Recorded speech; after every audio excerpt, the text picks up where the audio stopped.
Acá yo les voy a contar de que el plano este blanco de la hoja, yo cómo puedo saber dónde están los puntos o cómo volverme a referenciar a los puntos. De la siguiente manera. Trazo dos ejes perpendiculares que se llaman los ejes cartesianos. Sí. Este vertical le llamo el eje Y o de las ordenadas y este es el eje X de las abscisas. Este es el origen y el eje X tiene una correspondencia. Cada punto del eje es un número real y va desde menos infinito a más infinito. Y el eje Y también va de más infinito a menos infinito. Con esta organización, yo puedo poner un punto de coordenada 2, 3. Eso significa que para X es más 2 y para Y más 3. Y eso me define un único punto en el plano que se va a llamar A, que tiene estas coordenadas, donde la primera corresponde a las abscisas y la segunda corresponde a las ordenadas. Esto ustedes ya lo sabían, nada más que ahora le estamos dando, con palabras, le estamos dando una definición más rigurosa. Sí, Para profe. el otro lado de los ejes es menos 1, menos 2, para este lado también el eje X, menos 1, menos 2, y así hasta menos infinito. Bueno, eso en cuanto a al plano R2 y los ejes cartesianos o ejes coordenados. Recuerden que estos ejes son perpendiculares, pero existen sistemas de referencia en los cuales los ejes no son perpendiculares, son inclinados, ¿sí? Y existen otros sistemas coordenados que no son del plano. Por ejemplo, el que usa Google Maps, si bien te lo muestra como un plano, es porque está viendo una parte minúscula de la superficie de una esfera. Y dentro de la esfera, las características que se usan se llaman coordenadas esféricas. Y se pueden determinar con dos números, una que da el ángulo de longitud y el otro que da el ángulo de latitud. No lo vamos a ver acá ahora, ¿sí? Pero es para que ustedes vean que existen varios sistemas de coordenadas y en el caso que nosotros vamos a usar en geometría analítica y en la parte de álgebra es los ejes cartesianos o ejes coordenados. Esto se trata de R2, ¿sí? Ahora, ¿qué pasa con R3? Entra en juego la profundidad, el Z. Exacto. Están pudiendo ver que estoy compartiendo una imagen del aula Sí, profe. virtual. Bueno, Sí, ahí está el título, Comisión 1S3, Ingeniero Fernández e Ingeniero Soleta. Soleta es el ingeniero de la práctica, ¿sí? Ya van a aparecer aquí abajo tanto la clase de la práctica como la asistencia de la práctica. Si ustedes hacen clic en asistencia, teoría, álgebra, ahora se les va a abrir la asistencia y ponen como clave lo siguiente, lo voy a poner en el chat, en mayúscula, sudestada. Ponen esa clave sí. y se les va a colocar automáticamente la asistencia. Esa es la manera.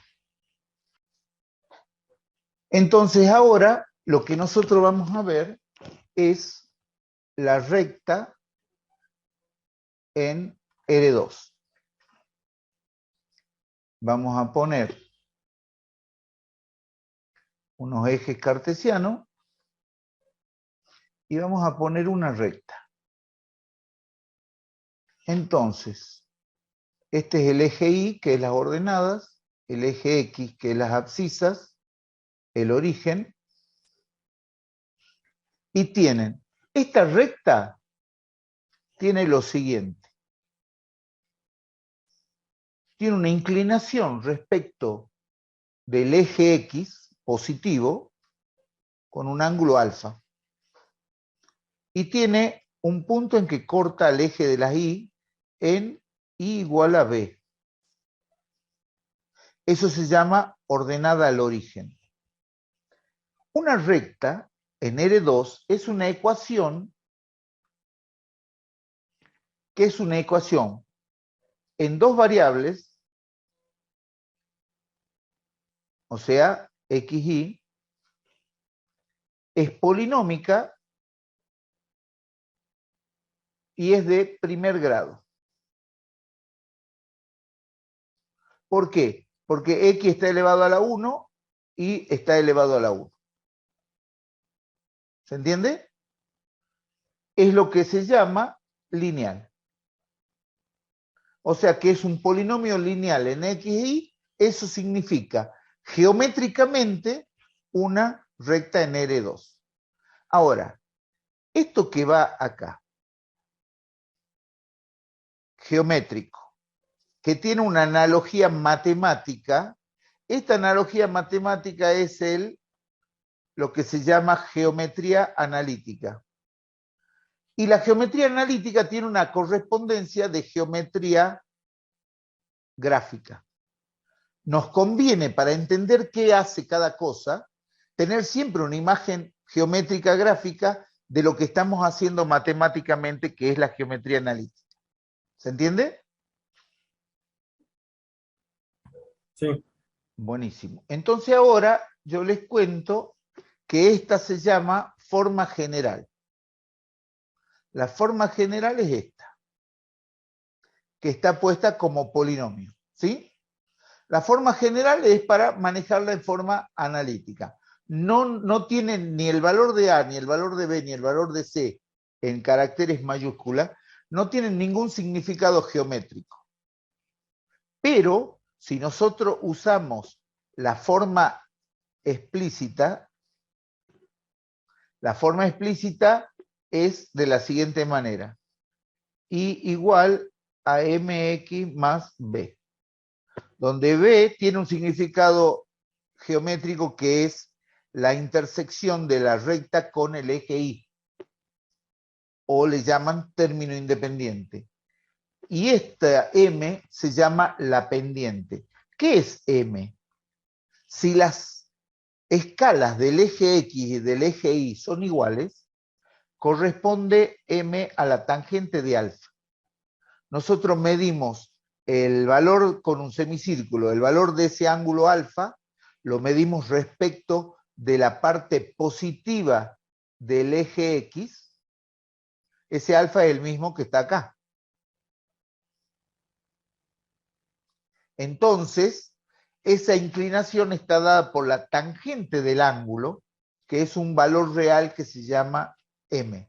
M es el valor de la pendiente, ¿sí?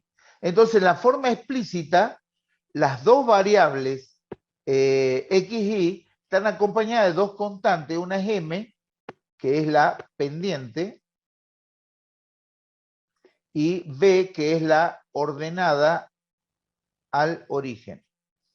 Y estas no son todas las maneras de hacer, de expresar matemáticamente esa recta.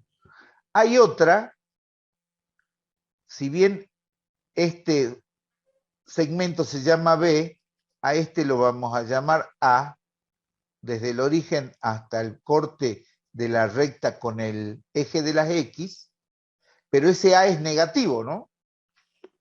Entonces vamos a tener la forma segmentaria. La forma segmentaria es X sobre A, que es negativo, más Y sobre B igual a 1. Cuando yo la escribo así, la escribo mirando que A y B son parámetros gráficos, igual que en la forma explícita. En la forma general no tengo nada gráfico. Entonces, en la forma segmentaria, si yo la escribo así, me termina dando la ecuación, cualquiera de las otras dos ecuaciones. Si yo despejo y de la forma segmentaria, me va a dar la forma explícita. Y si yo despejo y de la forma general, también me va a dar la forma explícita. Y de la forma explícita yo puedo pasar a la forma general y puedo pasar a la forma segmentaria. Todas estas cosas se hacen matemáticamente, pero es la misma recta. Después tenemos la forma por un punto. ¿Cómo es un punto? Bueno, hay un punto que pertenece, P1, que pertenece a la recta y tiene coordenadas x1 y 1.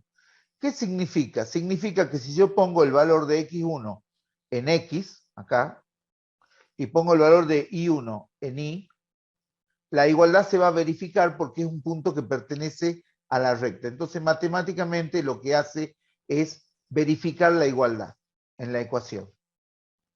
Entonces, si ese punto pertenece, yo tengo otra forma de expresar la ecuación de la recta, que es la forma por un punto. ¿Cómo es la forma por un punto? Es y menos y1 igual a la pendiente por x menos x1. Cuando yo pongo y1 y x1 acá, yo hago que la recta pase por el punto P1. Matemáticamente estoy forzando eso.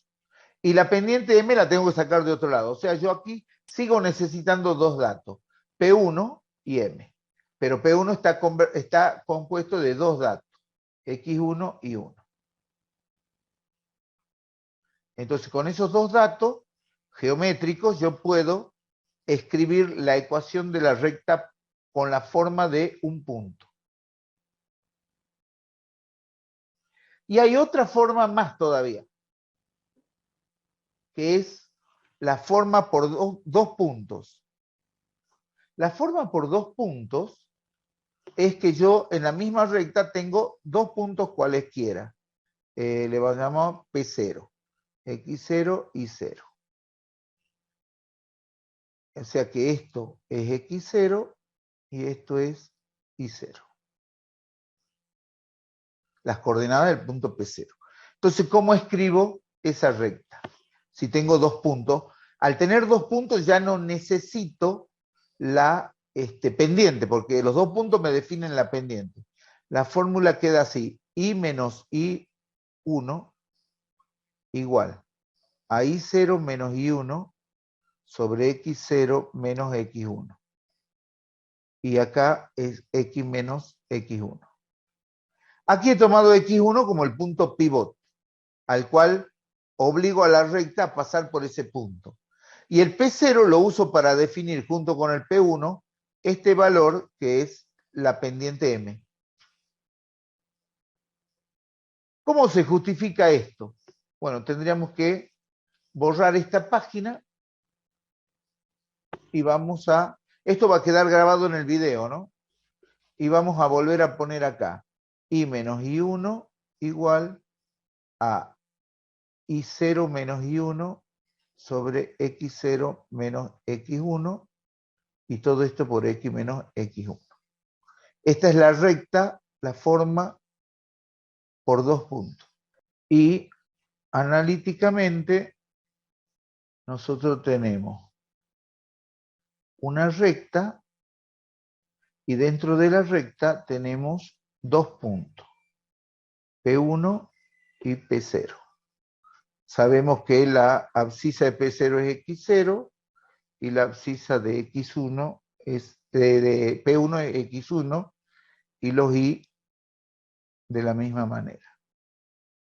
Entonces ahora voy a definir un triángulo rectángulo donde este segmento es y1 menos y0 y este otro segmento es x1 menos x0. O lo puedo escribir a los dos al revés, porque y1 menos y0 sobre x1 menos x0 es lo mismo que y0 menos y1 sobre x0 menos x1. ¿Por qué es igual? Porque multiplico numerador y denominador por -1, me cambia el orden de los signos, lo puedo acomodar de la otra manera, pero los -1 se los simplifica, pues tengo uno en el numerador y otro en el denominador. Estas dos expresiones salen iguales. Entonces, si este es el ángulo alfa, tangente de alfa es igual a I1 menos I0 sobre X1 menos X0. Es cateto opuesto sobre cateto adyacente. ¿Sí? Entonces, esto es M igual a tangente de alfa. Y es lo mismo que tener una recta por un punto. En este caso por P1, porque aquí están usado P1 como punto pivote. Esa es otra forma de expresar la recta en R2. ¿Sí? Ahora hay casos particulares. Si yo pongo, voy a borrar esto y voy a hacer lo último de hoy. Una recta así tiene pendiente negativa. Y como la hemos dibujado antes, pendiente positiva. Una recta vertical y una recta horizontal son casos particulares. Por ejemplo, esta quedaría igual a menos mx más b. La pendiente es negativa. O sea, acá sería, no pongo menos m, sino que m es menor que 0. Y esta sería i igual a una constante, b. Y esta sería x igual a a. Y entonces, para que quede todo bonito, vamos a poner este valor x igual a a y este y igual a b.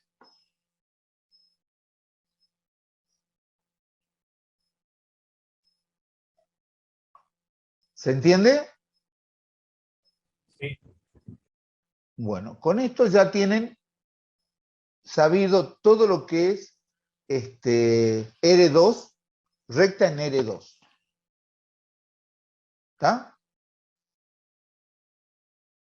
El problema ahora es que en la próxima clase nosotros vamos a ver, les hago un Advanced Premiere se llama, o spoiler, como dicen ahora los chicos, R3. En R3, una ecuación AX más BY más CZ más D igual a 0 no es una recta. Esto es un plano en R3. O sea, una ecuación lineal en 3 variables ya no es una recta en R3, es un plano. ¿Cómo se define una recta? Y se define como la intersección de dos planos, una recta espacial. Imagínense en la habitación que ustedes están, que hay un caño que atraviesa la habitación de punta a punta, inclinado, y esa recta espacial es la intersección de dos planos. Eso lo vamos a ver en la próxima clase, ¿sí? Hasta ahora... Bien. Está bueno el avance. Sí, yo pensaba avanzar más, pero me entretuve hablando de macanas nada más. Pero estuvo bueno. O sea, yo creo que ustedes tienen ahora una idea de lo que va a ser la materia y del esfuerzo que tienen que poner. Esto no es para gente pasiva. Esto no es como mirar una novela en la televisión. Esto hay que poner mucho esfuerzo y mucha cabeza y hay que desafiar lo que te está diciendo el profesor, tratar de entenderlo o descubrir si el profesor ha metido la pata, se ha equivocado, que suele suceder. ¿Sí? Yo no soy infalible. Entonces ustedes tienen que estar atentos qué hago, qué digo, qué escribo. A veces digo una cosa, escribo otra. No lo hago adrede, obviamente, pero me equivoco, como cualquier ser humano. Entonces ustedes no se queden con eso. Pregunten, ¿se equivocó? ¿Es así? ¿No es así? Estén controlando, hagan un esfuerzo. Pronto van a ver que esa es la mejor manera de aprender y que con eso van a avanzar un montón. Nos vemos la próxima clase, el próximo martes, a las 7 de la tarde. Ya tienen un entrenamiento de cómo funciona la cosa y esto va a estar grabado. ¿Sí?